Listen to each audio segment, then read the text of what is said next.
Il faudra des efforts de tout le monde. Et celui qui affirme que les autorités peuvent compenser à 100% raconte des bêtises. Ces propos sont ceux tenus aujourd'hui par Alexander De Croo et le Premier ministre faisait évidemment référence au prix de l'énergie. Cette nouvelle déclaration du Premier ministre a été prononcée devant un parterre d'étudiants. C'est la tradition pour les étudiants en sciences politiques de l'Université de Gand. À chaque rentrée universitaire, ils ont droit à une leçon inaugurale prononcée par un décideur politique de premier plan. Di Rupo, Bart De Wever, Van Rompuy, Paul Magnette sont tous passés par cet honneur. Pour les orateurs, l'exposé est l'occasion de s'adresser donc aux étudiants et à travers eux surtout au grand public. Très logiquement, Alexander De Croo a donc profité de cette tribune pour défendre l'action de son gouvernement.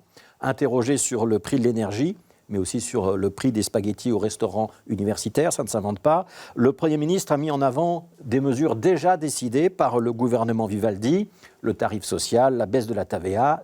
Il a également évoqué la prochaine taxation des superprofits dans le secteur de l'électricité. Et puis cette fameuse phrase, « Celui qui affirme que les autorités peuvent compenser à 100% raconte des bêtises ».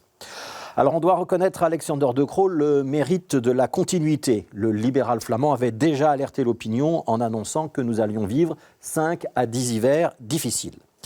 En indiquant que tout le monde doit donc se préparer à faire des efforts, il récidive, il confirme.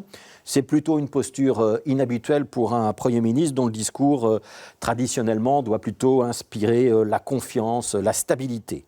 Et ces petites phrases qui n'ont l'air de rien sont bien un positionnement politique. Quand Alexander De Croo indique que l'État-providence ne pourra pas tout, il utilise sa carrure de Premier ministre pour contrecarrer les ardeurs des partenaires de gauche qui voudraient des aides plus conséquentes, notamment pour les classes populaires. Dans ce discours aux étudiants, il y a une deuxième idée importante qui a été développée par le Premier ministre. C'est l'idée que la démocratie fonctionne et que le monde politique trouve des réponses. Pour un pays où rien n'est possible et où le politique ne pourrait plus prendre aucune décision, nous avons une économie parmi les plus innovantes du monde et un des meilleurs systèmes de sécurité sociale, a raillé Alexander De Croo. Et le Premier ministre a adressé une sorte d'avertissement aux étudiants. Appeler à avoir un dirigeant fort est la plus grosse erreur qu'on puisse faire. On ne doit avoir qu'une seule priorité, c'est une société forte. Alors cette mise en garde contre la tentation du dirigeant fort, elle n'est pas anodine. Parce qu'après les derniers scrutins en Suède ou en Italie, en plein traumatisme énergétique, on voit bien que la thématique du coup de balai et du changement de système trouve des militants zélés sur les réseaux sociaux ou ailleurs. Nos démocraties ne sont pas inattaquables, inébranlables. En France, c'est la crise des Gilets jaunes qui avait matérialisé un sentiment de colère et de rejet de la classe politique. En Grande-Bretagne, aux Pays-Bas, aux États-Unis, au Brésil, ce fut le succès électoral des discours populistes.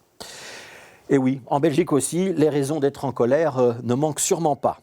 Alors qu'on partage ou pas les opinions politiques ou la vision économique d'Alexander De Croo, rappeler que la tentation autoritaire n'est pas une option est plutôt bienvenue.